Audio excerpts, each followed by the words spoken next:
messieurs.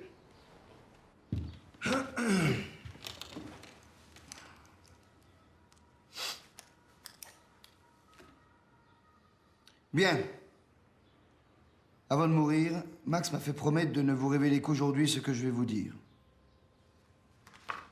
Il y a 25 ans, il a été arrêté pour le cambriolage d'une bijouterie Place Vendôme.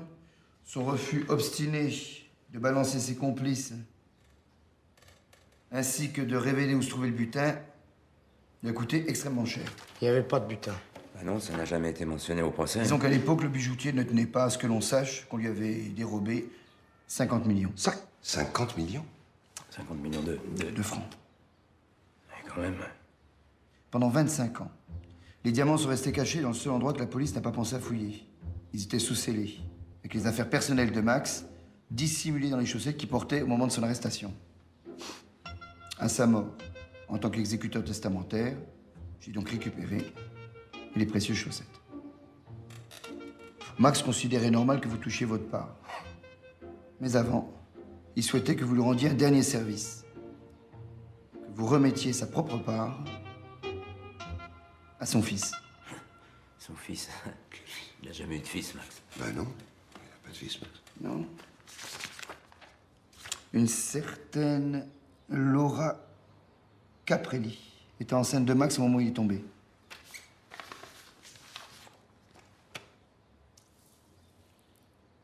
Il a 25 ans. Il a été élevé seul par sa mère qui lui a fait croire que son père était parti faire fortune en Colombie. J'ai rencontré aux funérailles l'an dernier.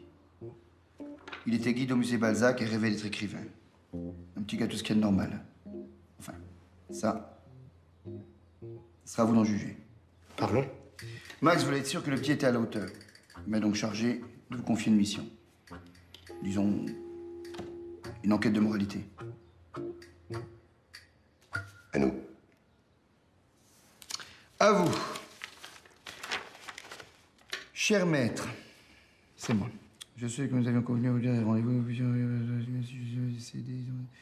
Ils sont sûrement vieux et rouillés. C'est vous. Je vais... Pardon.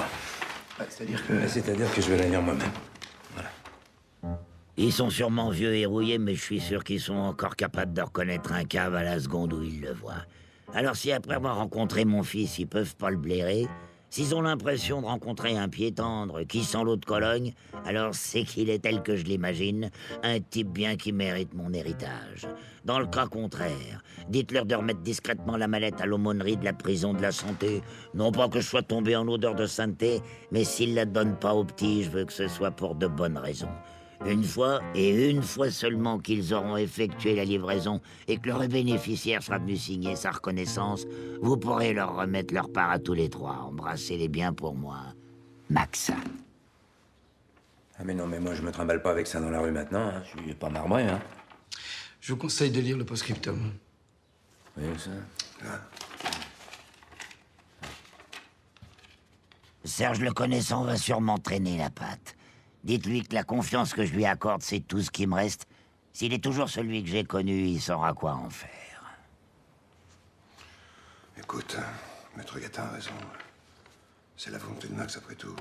Il a raison. Complique pas tout, Serge.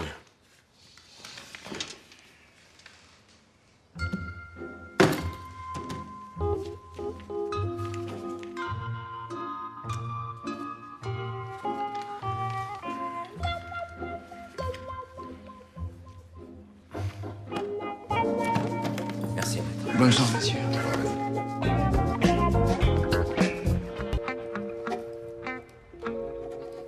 Ah, je suis vraiment très content. Je suis sûr que votre père aurait été fier de vous. J'ai été très touché qu'il ait pensé à moi, de si loin. Mais vous le méritez. Je suis sûr que vous en ferez bon usage. À nous aussi. Bon, ben, maître, on va pas vous déranger plus longtemps. En tout cas, tous les matins, je penserai à lui en me séchant les cheveux. Ben, bien sûr. Bon, Rémi, t'as vu l'heure? On va être en retard, là. Excusez-nous, maître, mais comment dire? Balzac n'attend pas. Merci beaucoup. Respect, maître. Rémi, que vos rêves deviennent réalité.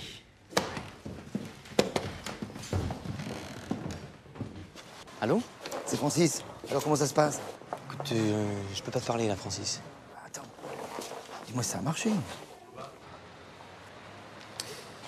Écoute, Écoute, ils ont absolument tout gobé. Tout se passe exactement comme prévu. Ils sont au-dessus de mes espérances, franchement. Je te l'avais dit, moi, les notaires, les juges, je maîtrise. J'ai quand même tourné 2 ans dans 4 divorces. Ah bon? Bah, c'est bien, bravo. Écoute, je te laisse. Salut Francis.